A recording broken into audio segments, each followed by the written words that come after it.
Okay, so the latest with Chris Froome. Apparently, the injuries he received when he crashed doing a recon for the time trial in the Dauphiné, a lot more serious than we first thought. So let's have a look. We've got SBS who covers the Tour de France in Australia. They've done a report on it, so let's have a look.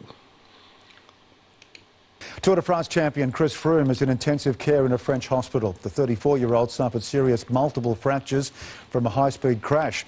The 4-times winner of the world's biggest cycle tour came down on a technical descent whilst preparing for the later stage of a Tour de France warm-up race.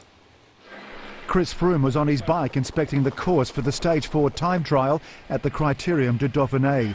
A gust of wind brought down the 4-time Tour de France winner on a descent at speed without notice. And it sounds like he's taking his hand off his bars just to blow his nose, and the wind's taking his front wheel, and he's hit a wall at 60 km an hour. The best way to try and understand what it's like to crash at 60 kilometres per hour is imagine driving down the road at 60, opening up the car door and jumping out. Froome was airlifted to a local hospital in the southeast of France. He underwent immediate surgery for fractures to a right femur, ribs, elbow and a broken pelvis. It's understood he lost consciousness. He's badly injured. The accident couldn't have come at a worse time. Froome was reported to be in the best shape of his career and a raging hot favourite to conquer next month's Tour de France for a record equalling 5th time. It opens up the tour. There's a whole bunch of guys now that were going into the race that were intimidated by that team and by Chris Froome himself. With him no longer there, they're starting to believe I'm a bigger chance to win. Among those skyrocketing into calculations as a possible Tour winner is Richie Porte. The Australian, however, has had a history of misfortune at the Tour de France. For now, Froome's season is over. But doubts remain whether the Kenyan-born Briton will return to the same elite level that's seen him dominate world cycling for almost a decade. He will come back, but at 34, will he come back to the level he has been at the past? Well, sadly, I think that's highly unlikely. The Tour de France starts on July the 6th.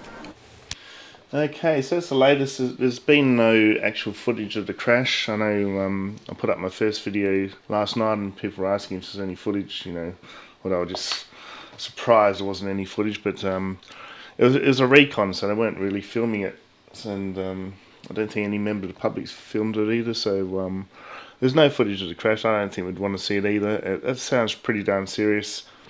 First, it was broken femur, that's serious enough.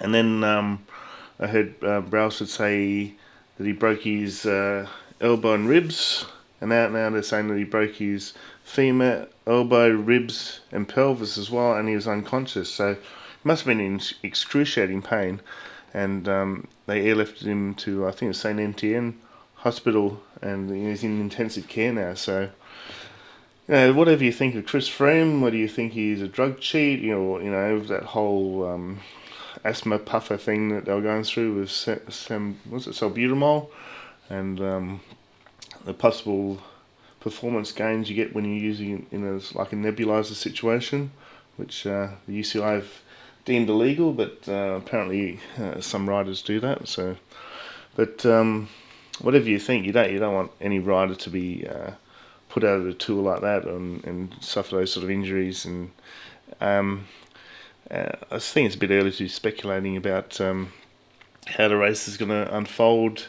at the Tour de France. It's still 3 weeks away, so it's best just to focus on Chris and wish him a good speedy recovery, and hopefully he'll get back on his bike. But if not, if that's the end of his career, then that's the end of his career. But I think he'll get back, even though he's 34. He's probably thinking about retiring the next couple of years anyway. But hopefully we'll see more of Chris. He seems like a good bloke.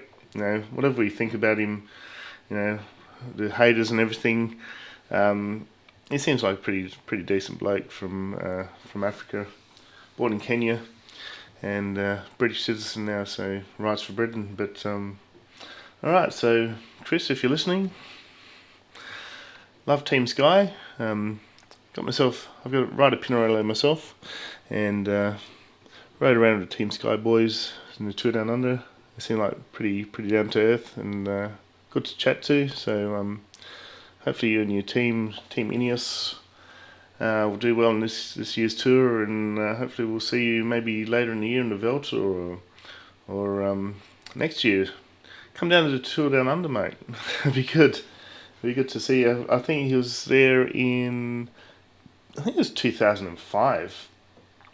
I got some pictures on my website. I'll have to look it up, but I think it was 2005 that Chris was last at the Tour Down Under. So we haven't seen him for 14 years, and he's in team. It was back when he first started riding with Team Sky. So there we go.